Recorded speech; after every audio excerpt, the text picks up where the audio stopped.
माफी जो ही वही मांगता है जो गलत काम करता है। आरएसएस के व्यक्ति को नहीं देनी थी, उसको माफी किस चीज की मांगनी है? जिसने गलती ही नहीं की उसको माफी किस चीज की मांगनी है? यहां कुछ ही दिन पहले शिवाजी महाराज की मूर्ति बनाई गई और मैंने अखबार में पढ़ा कि प्रधानमंत्री ने कहा मैं शिवाजी महाराज से माफी मांगता हूं। अब मैं ये समझना चाहता हूं प्रधानमंत्री जी ने किस कारण माफी मांगी? अलग अलग कारण हो सकते हैं।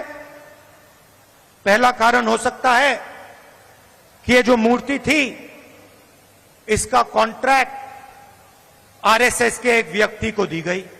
पहला कारण यह हो सकता है। शायद प्रधानमंत्री जी कह रहे हैं कि नहीं, मैंने गलती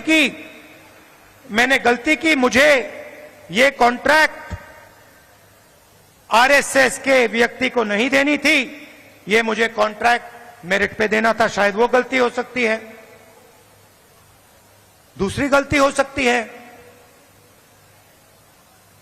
कि मूर्ति के बनने में भ्रष्टाचार हुआ, चोरी हुई।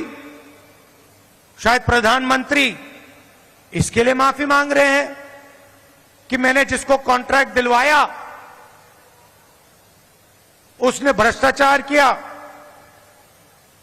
महाराष्ट्र के लोगों से चोरी की। यह कारण हो सकता है। तीसरा कारण हो सकता है कि आपने शिवाजी महाराज की मूर्ति बनाई, उनकी याद में आपने मूर्ति बनाई और आपने इतना भी ध्यान नहीं दिया कि वो मूर्ति खड़ी रहे। मैं आपको गारंटी देता हूं, कदम जी की जो मूर्ति बनी है ना, आप यहां 50, 60, 70 साल बाद आ जाइए, यहां आपको दिखेगी।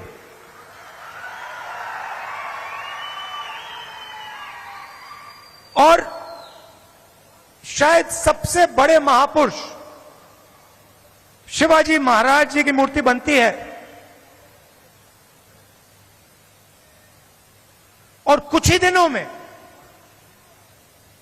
भ्रष्टाचार के कारण, गलत व्यक्ति को कॉन्ट्रैक्ट देने के कारण वो मूर्ति गिर जाती है।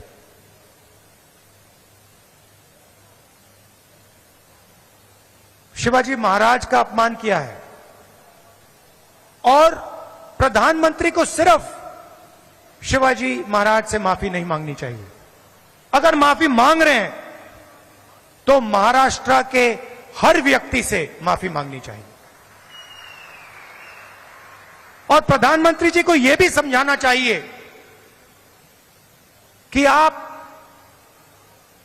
सिर्फ 2 लोगों की सरकार क्यों चलाते हो।